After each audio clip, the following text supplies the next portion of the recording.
ఏలూరు జిల్లా జంగారెడ్డిగూడెం ఆర్డీఓ కార్యాలయంలో అధికారి ప్రవర్తన తీరుతో తోటి అధికారులు విస్తుపోయారు.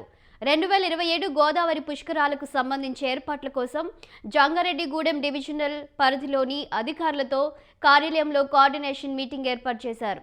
ఈ సమావేశానికి డివిజన్ పరిధిలోని అన్ని శాఖలకు సంబంధించి అధికారులు హాజరయ్యారు.